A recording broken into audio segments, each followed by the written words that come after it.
tarde, gente! Sejam muito bem-vindos a essa aula. Eu espero que vocês estejam bem e com disposição, porque hoje nós vamos falar sobre um assunto muito interessante: viagens. Eu gosto muito de viajar, conhecer lugares novos, sair um pouco da rotina de vez em quando. E vocês? Vocês gostam de viajar? Na verdade, eu queria saber o que é viagem para vocês. Infelizmente, não tem como saber a resposta de cada um por causa do formato dessa aula que é gravada, mas eu gostaria que vocês refletissem sobre isso. Será que viajar é só quando ficamos horas no carro, no ônibus ou no avião? Será que existem outras formas de viagem? Afinal, cada um viaja da forma que pode para lugares que estão ao seu alcance. Viajar não precisa ser necessariamente para um lugar longe, mas pode ser uma ida à praia, à casa de um amigo, de um parente. Não sei vocês, mas às vezes eu viajo sem nem sair do lugar. É fácil para quem tem imaginação. E nós podemos viajar para lugares diferentes até mesmo nos nossos sonhos. A gente vai em tanto lugar nos nossos sonhos, né? E quando nós viajamos, pode acontecer de nós estranharmos o lugar, as pessoas, os costumes. Isso acontece muito, principalmente quando vamos para um lugar muito distante. E falando em lugares distantes, agora vamos ver algumas curiosidades sobre um lugar bem diferente. Ei, vocês já ouviram falar no reino de Lilliput? Bem, se já não conhecem, é um reino um tanto distante, com cultura e hábitos bem peculiares.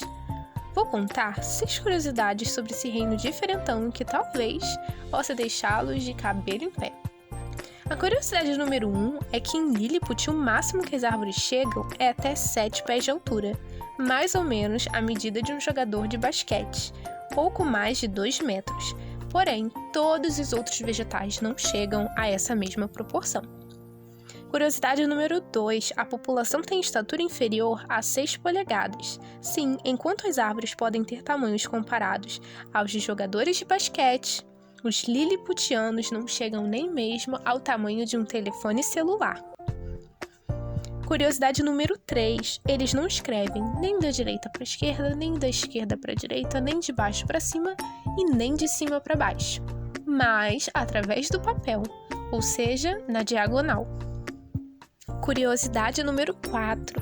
Seus mortos são enterrados de cabeça para baixo. Sim, isso mesmo.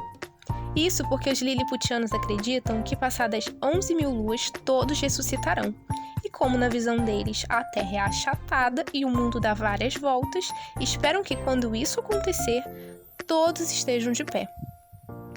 Curiosidade número 5. As crianças não são criadas pelos pais. Pois é, em Lilliput todas as crianças, exceto os filhos de carpinteiros e jornaleiros, são enviadas para infantários públicos, onde recebem toda a educação até completarem 20 luas. Suas criações estarão por conta de professores competentes e habilitados. Curiosidade número 6. Em Lilliput, a ingratidão é um crime de pena máxima. Ou seja, quem retribui o bem recebido com o mal, pagará com a própria vida. Os liliputianos não têm a menor tolerância para tal atitude, pois acreditam que aquele que retribui o bem com o mal só pode ser inimigo da sociedade. Os liliputianos eram pequeninos, possuíam uma estatura de pouco menos de 6 polegadas. Esse tamanho era proporcional aos animais, às plantas e às árvores. As coisas eram tão pequenas que uma cotovia tinha o tamanho de uma mosca. Para quem não sabe o que é uma cotovia, é uma ave.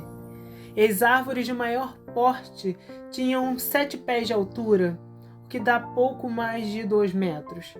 As coisas eram realmente pequenas. Falando sobre justiça, todos os crimes contra o Estado eram punidos com a maior das severidades. Porém, se o acusado provasse sua inocência, o acusador era quem pagava o pato. Era ele o condenado à morte. E para a escolha de cargos políticos e cargos públicos, o intelecto era o principal requisito. Uma inteligência mediana já bastava, não precisava ser um gênio. Os pequeninos moradores de Lilliput agiam como os outros animais. Eles se uniam por instinto, e o afeto pelos seus filhos seguia essa mesma ordem natural. O mais curioso é que eles não acreditavam que uma criança deveria obrigações a pai e mãe. Bem bizarro, né? As crianças, filhos de nobres, são criadas em infantários. Infantários eram tipo uns pensionatos, sabe? Existiam infantários para meninos e para meninas. Os meninos tinham professores muito severos. As roupas e a alimentação eram bem simples, e eles eram educados por princípios de honra, justiça, coragem, religião e principalmente amor pela pátria. As meninas eram educadas de forma bem parecida aos rapazes, só que eram vestidas por criadas, sempre na presença de um professor ou algum tipo de ajudante. Tinha também infantários para as crianças de famílias mais humildes, onde essas aprendiam todo tipo de trabalho de acordo com seu sexo e condição. Já na cozinha, os liliputianos arrasavam, preparando os pratos de variados tipos e sua culinária parecia ser bem farta. Os cozinheiros de lá preparavam com muito bom gosto e serviam comidas deliciosas, algumas como carneiro, lombo de vaca, gansos e perus.